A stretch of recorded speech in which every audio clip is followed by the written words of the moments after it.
Newton का गति संबंधी पहला नियम।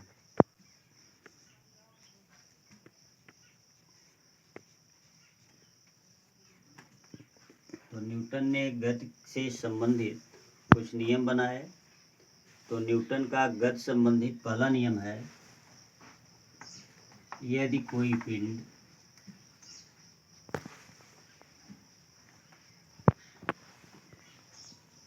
पिंड या वस्तु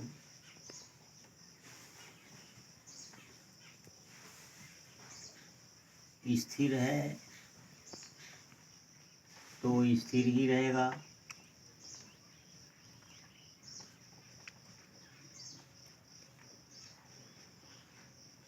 गतिशील है तो गतिशील ही रहेगा,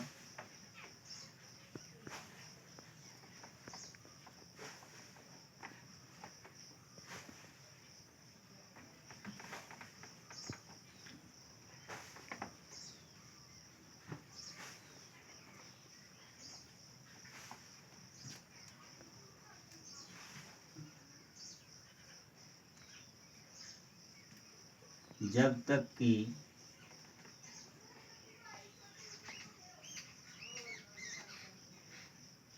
उस पर कोई असंतुलित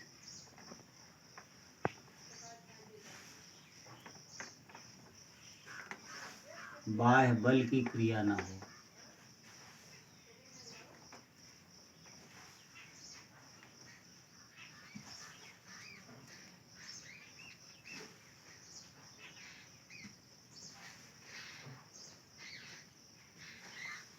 तो न्यूटन का गति संबंधी पहला नियम है, इसे जड़त्व का नियम कहते हैं। यदि कोई पिंड या वस्तु स्थिर है तो स्थिर ही रहेगा, गतिशील है तो गतिशील ही रहेगा, जब तक कि उस पर कोई असंतुलित बाह्य बल की क्रिया ना हो। उदाहरण के लिए, जैसे मान लीजिए साइकिल चला के छोड़ दें तो साइकिल चलती ही रहेगी जब तक उस पर बाहर से कोई बल ना लगाया जाए। हम जानते हैं कि साइकिल चला के छोड़ देंगे तो उनमें लगने वाला पृथ्वी के साथ जो घर्षण बल है कुछ समय के बाद जो है रुक जाएगा। यदि ऐसा मान लिया जाए कि घर्षण बल जो है समाप्त हो जाए, पृथ्वी अपने बल से जो है उसको न खींचे, तो उस दशा में साइकिल चलती ही रहेगी। या कोई बॉल है, कोई वस्तु है, उठा के फेंक दीजिए तो वह उसी गति से हमेशा चलती रहेगी यदि उस पर कोई बाहर से बल न लगाया जाए। तो बाह्य बल की क्रिया होने पर ही उसकी अवस्था में जो है परिवर्तन होता है, अर्थात वस्तु में जड़त्व होता है। जड़त्व से तात्पर्य है, जड़त्व किसे कहते हैं? जड़त्व शब्द ये आएगा, जड़त्व किसी पिंड या वस्तु का जो द्रव्यमान होता है उसे ही उसका जड़त्व कहते हैं। तो किसी पिंड या वस्तु में का जितना अधिक द्रव्यमान होगा उतना ही ज़्यादा उसमें जड़त्व होगा, यानी अपनी अवस्था परिवर्तन का वो विरोध करेगा, वो अपनी अवस्था परिवर्तन करना नहीं चाहेगा। उदाहरण के लिए मान लीजिए आम के पेड़ पर जो है हम बैठ करके उसकी डाली को जो हिलाते हैं तो उसमें जो फल लगे हुए होते हैं वे गिर जाते हैं। उसका रीज़न ये है कि आम का फल जड़त्व की स्थिति में है, वो जड़त्व के कारण अपना स्थान बदलना नहीं चाहता और उसकी डालियां हिलने डुलने लगती हैं। जड़त्व के गुणधर्म के कारण वह जमीन पर गिर जाता है। उसी प्रकार से और एग्जाम्पल जान सकते हैं, जैसे मान लीजिए हम किसी जो है वाहन में, कार में बैठे हुए हैं, कार जो है रुकी हुई है और उसमें हम बैठे हैं, कार एकाएक जब चल देती है तो हम पीछे की ओर लुढ़क जाते हैं। उसका रीज़न ये है कि कार के साथ साथ पैर तो चलने लगते हैं लेकिन ऊपर का जो धड़ होता है वो अपनी जड़त्व के कारण अवस्था परिवर्तन नहीं करना चाहता, उसी जगह पर बना रहना चाहता है और व्यक्ति पीछे की ओर लुढ़क जाता है। अगर कार तेज़ी से जा रही है, एकाएक ब्रेक लगा दिया जाए तो हम आगे की तरफ जो है गिर पड़ते हैं। उसका क्या रीज़न है? उसका रीज़न ये है कि जब हम कार के साथ चलते रहते हैं तो शरीर भी कार के वेग से चलती रहती है, एकाएक ब्रेक लगा देने से पैर तो रुक जाता है, लेकिन आगे का धड़ जो है आगे की तरफ चलता रहता है।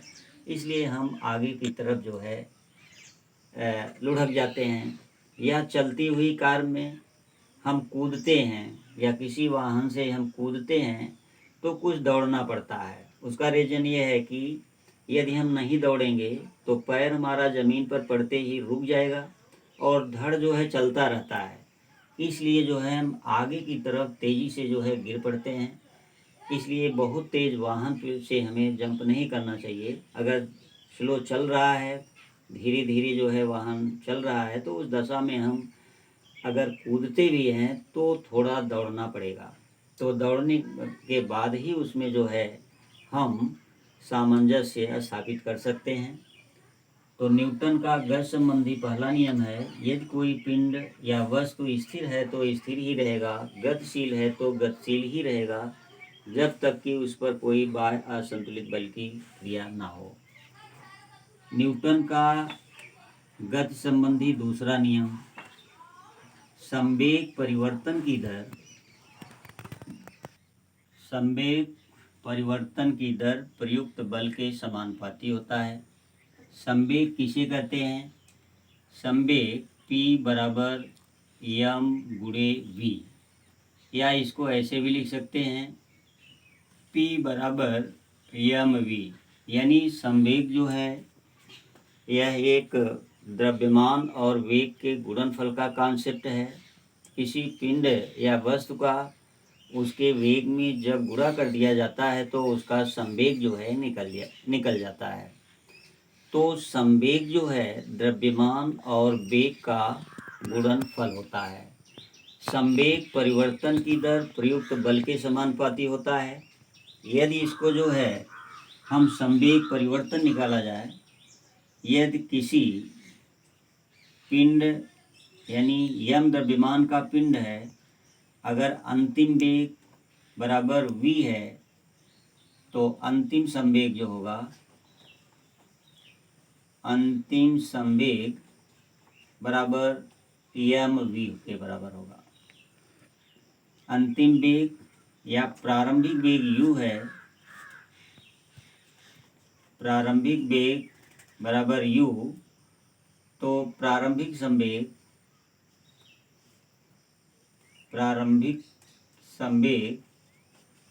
बराबर mu होगा। तो ये अंतिम वेग v होने के कारण अंतिम संवेग को mv के रूप में लिखा जाएगा। प्रारंभिक वेग u है तो प्रारंभिक संवेग mu लिखा जाएगा। और संवेग परिवर्तन निकाला जाए, संवेग परिवर्तन की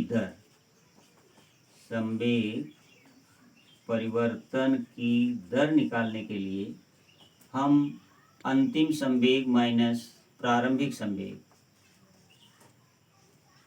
अंतिम संवेग माइनस प्रारंभिक संवेग बटे समय, इसमें जो है समय से भाग कर देंगे। इस तरह से लिखा जाएगा।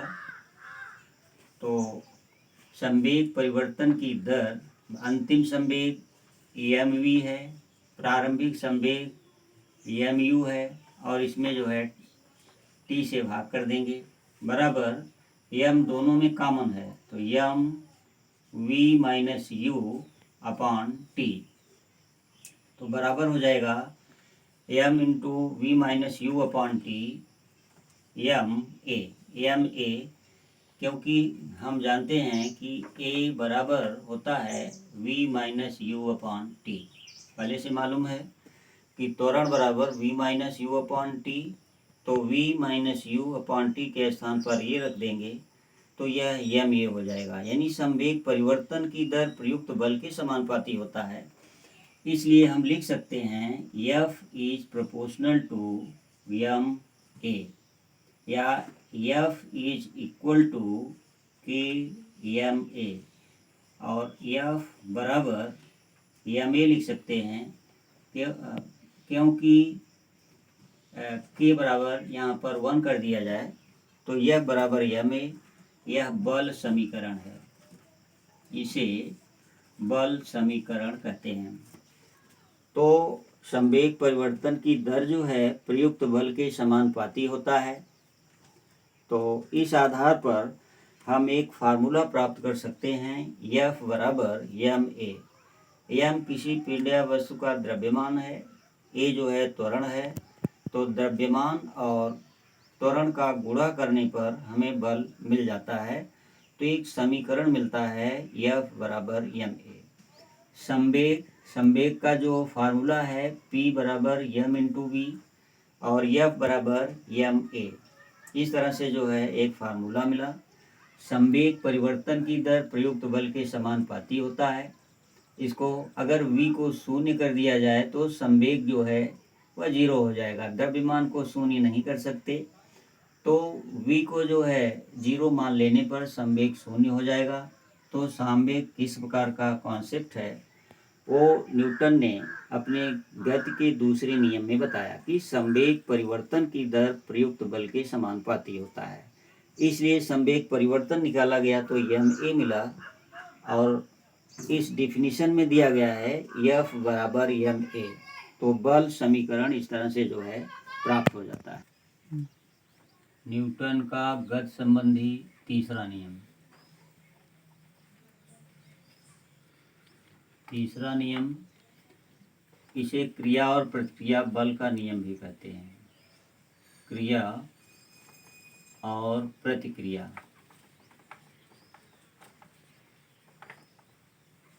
क्रिया और प्रतिक्रिया बल का नियम।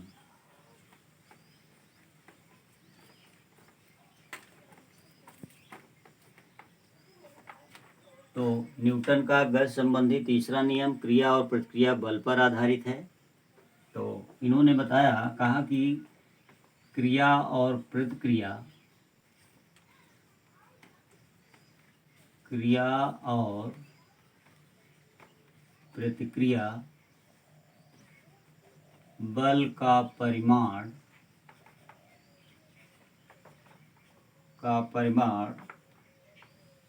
समान और विपरीत दिशा में होता है। समान और विपरीत दिशा में होता है।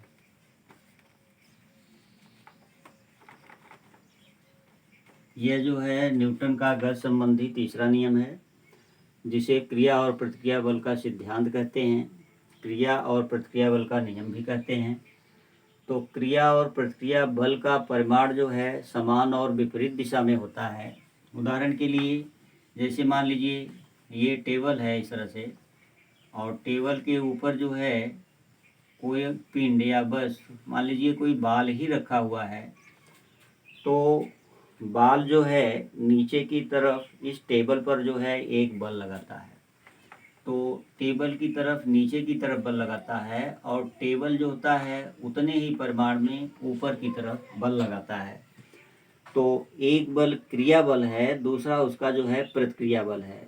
तो क्रिया और प्रतिक्रिया बल आपस में विपरीत दिशा में काम करते हैं, समान मात्रा में काम करते हैं। एक पिंड नीचे की तरफ मान लीजिए बल लगा रहा है तो दूसरा पिंड ऊपर की तरफ लगाएगा। दो पिंड हैं, मान लीजिए एक पिंड दोनों से टक्कर करते हैं, तो यह पिंड इस दिशा में बल लगाएगा और एक पिंड जो है इस दिशा में बल लगाएगा। तो इस तरह से न्यूटन ने गति संबंधी तीसरा नियम में बताया कि क्रिया और प्रतिक्रिया बल का परिमाण समान और विपरीत दिशा में होता है।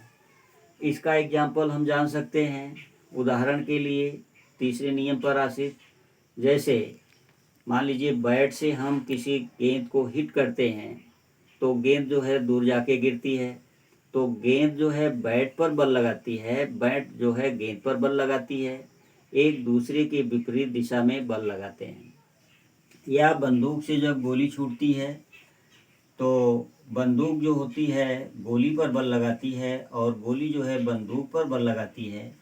तो एक दूसरे के विपरीत दिशा में ये सब लगने वाले बल होते हैं। तो न्यूटन का गति संबंधी नियम जो है क्रिया और प्रतिक्रिया बल पर जो है आधारित है।